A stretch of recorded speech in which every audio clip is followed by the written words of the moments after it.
Assalamualaikum warahmatullahi wabarakatuh dan selamat pagi. Saya Rahma dengan NIM H02-214 dari kelas Pendidikan Matematika B 2020 Universitas Sulawesi Barat. Sebelumnya saya ucapkan terima kasih kepada Ibu Uhwa Hasanah, SPSI NPD selaku dosen pengampu mata kuliah Problem Pendidikan Matematika. Di sini saya akan menjelaskan sedikit mengenai infografis permasalahan pembelajaran matematika di SMP MTS beserta solusinya. Permasalahan yang pertama adalah lemahnya kemampuan matematika siswa. Pemahaman konsep matematika merupakan aspek yang sangat penting dalam pembelajaran matematika. Apabila kita lemah dalam memahami konsep, maka otomatis kita akan kesulitan dalam mengerjakan soal matematika. Adapun beberapa solusi yang dapat dilakukan untuk mengatasi permasalahan tersebut yaitu dengan menggunakan pendekatan atau strategi yang sesuai. Yang pertama adalah pendekatan ekspositori.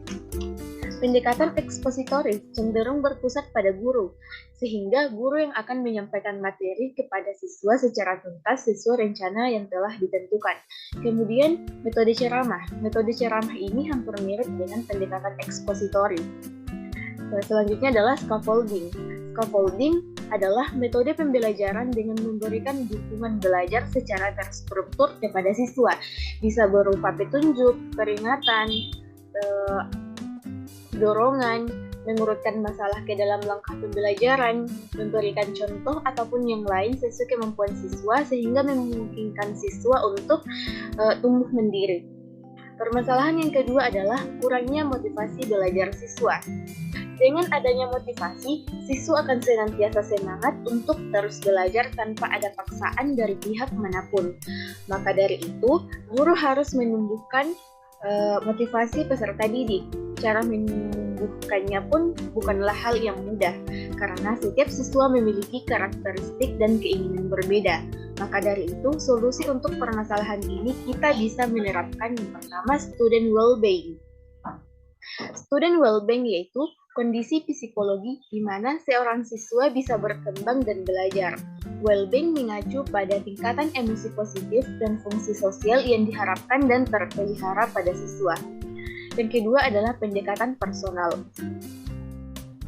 Pendekatan personal merupakan pendekatan yang dilakukan oleh guru secara pribadi terhadap siswa untuk mengatasi permasalahan-permasalahan negatif yang sering muncul tak terduga dalam benak siswa. Yang permasalahan ketiga adalah kurangnya fasilitas belajar. Fasilitas belajar yang mendukung kegiatan belajar siswa akan menyebabkan proses pembelajaran menyenangkan dan memperoleh hasil belajar yang sesuai dengan yang diharapkan. Kurangnya fasilitas belajar adalah kekurangan segala macam benda yang memudahkan dan mendukung proses kegiatan belajar di sekolah yang diciptakan dengan sengaja untuk meningkatkan hasil belajar peserta didik. Kekurangan fasilitas belajar akan menghambat proses pembelajaran yang berlangsung karena tanpa fasilitas ini proses pembelajaran akan terhambat.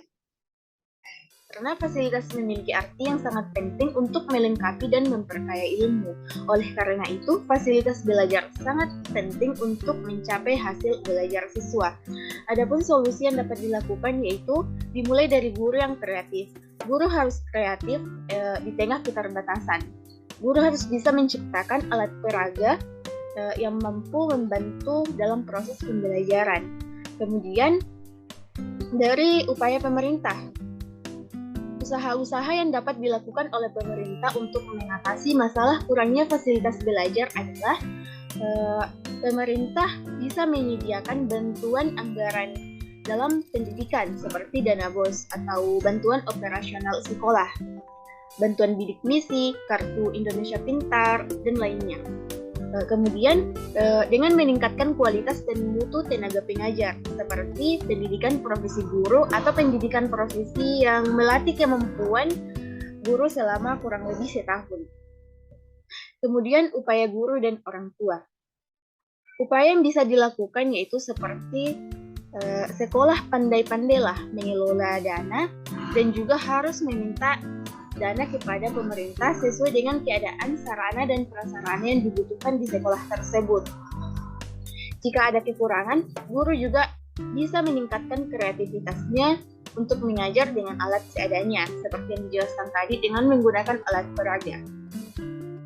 Kemudian upaya lembaga pendidikan atau sekolah.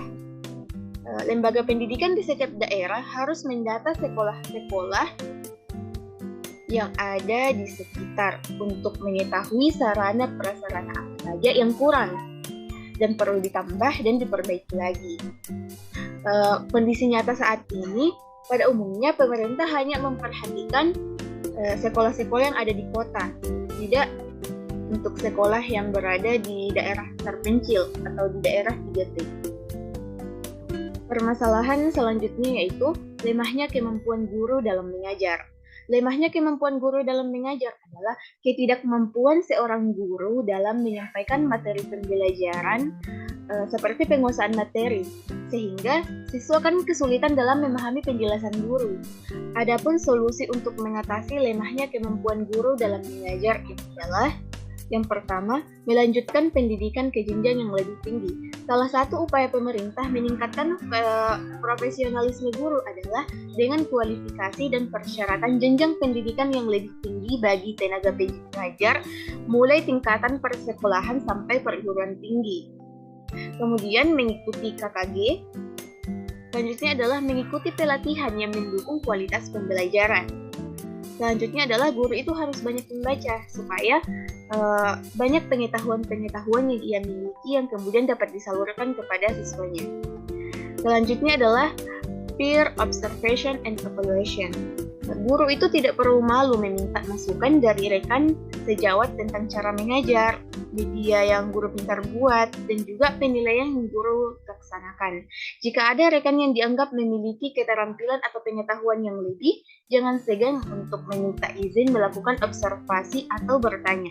Selanjutnya adalah membuat karya ilmiah. Hal yang perlu dibutuhkan agar guru dapat berkembang adalah mereka dapat membuat karya ilmiah. Sebagai seorang guru, sangat dianjurkan untuk banyak menulis, terutama mengenai tema pendidikan dan pengajaran. Permasalahan selanjutnya yaitu kesulitan dalam hal literasi. Literasi matematika merupakan hal yang sangat penting. Hal ini dikarenakan literasi matematika menekankan pada kemampuan siswa untuk menganalisis, memberi alasan, dan mengomunikasikan ide secara efektif pada pemecahan masalah matematis yang mereka temui. Adapun solusinya yaitu menumbuhkan kesadaran pentingnya membaca. Guru itu harus bisa menumbuhkan minat peserta didik untuk rajin membaca. Kemudian yang dapat dilakukan adalah sebelum kegiatan belajar mengajar dimulai, guru itu memberi waktu kepada siswa untuk membaca sekitar 10 menit lah. Kemudian optimalkan peran perpustakaan. Disarankan siswa itu masuk ke dalam perpustakaan untuk membaca-baca buku, belajar, lalu membuat karya tulis seperti makalah dan sebagainya. Kemudian membentuk komunitas belajar. Sekian dari saya. Assalamualaikum warahmatullahi wabarakatuh.